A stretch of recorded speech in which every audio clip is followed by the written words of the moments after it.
আসসালামু আলাইকুম রহমতুল্লাহি বারাকাতুহু। আজকে আপনাদেরকে একটি জিনিস দেখাবো। দেখেন, এটা হলো একটা কবরস্থান। এই কবরস্থানের মধ্যে আজকে চলে আসলাম। আমাদের এক ভাইয়া আজকে অনেক দিন ধরে এই একা একা কবরস্থানটা পরিষ্কার করতেছে।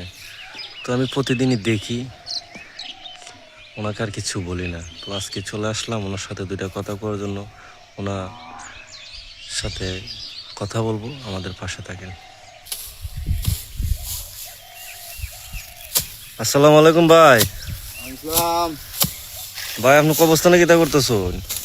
কবরস্থানটা পরিষ্কার করতেছি আর কি। এটা পরকালের তো যাইতেইব।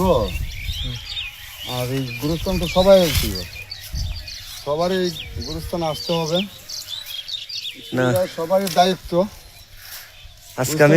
আজকে আমি অনেকদিন ধরে লক্ষ্য করতেছি আমার ভাইয়া একা একা এই গুরুস্থানের মাঝে অনেক খাটাখাটনি করতেছে, পরিষ্কার করতেছে। দেখেন, গুরুস্থানের মাঝে অনেক জঙ্গলা ছিল, কিন্তু ভাই মোটামুটি কাছাই লাইছে।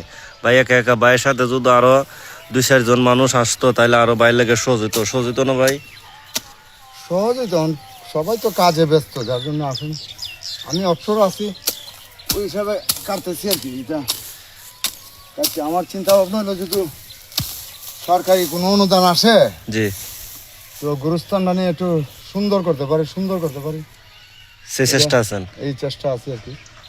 অন্তত নতুন সরকার আসছে, যদি ওনাদের দয়া হয়, সরকারি কর্মবিন্দু যারা আছে তারা যদি আমাদের গুরুস্থানের প্রতি একটু সুনজর দেয় বা একটা বরাদ্দ দেয়, আমরা যেন গুরুস্থানটা সুন্দর রূপান্তরিত করতে পারি, ওই চেষ্টা আছে আর কি। এই তো গুরুস্থান পবিত্র স্থান, এই জন্য যেমন আমরা তার হেফাজতটা ঠিক মতো রাখতে পারি, ওই চিন্তাই। আর বিশেষ করে আমাদের গ্রামের কিছু ময়মুরব্বি আছে, ছাগল বরকিয়ায় না গুরুস্থানের ছাড়ে, এটা যেমন না হয় ভবিষ্যতে, ওই চিন্তা ভাবনা কাজ করতে হবে। আসলে আমার ভাইয়ের এই কাজগুলা দেখে আপনাদের কাছে যদি ভালো লাগে, এরকম মানবিক কাজ করার জন্য ভিডিওটা লাইক শেয়ার দিয়ে দিবেন, অন্যকে দেখার সুযোগ করে দিবেন, যেন এরকম মানবিক কাজ যেন অন্য মানুষ যেন করতে পারে, অন্য গুরুস্থান যেন সাফ করতে পারে। আর ওই গুরুস্থানটা পরিষ্কার করা মানে এটা মনে আনন্দ পাওয়া যায়। বিশেষ করে এটাই হলো আমাদের মানে পরেকালের বাড়ি। আর এই বাড়িটা যদি পরিষ্কার রাখা যায়, বাড়িটা যদি পরিষ্কার সুন্দর রাখা যায়, আসলে আমাদের কাছে অনেক ভালো লাগছে ভাইয়ের এই কাজটা। তার জন্য আমি মোবাইলটা নিয়ে আসলাম, যে আমার ভাইয়ের এই কাজটা জনগণের মধ্যে তুলে ধরে। আর আজকে তুলে ধরলে ভাইয়ের উচলে আরো অন্য গুরুস্থান পরিষ্কার হবে।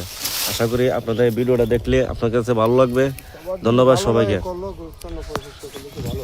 সবাইকে, ভালো থাকবেন।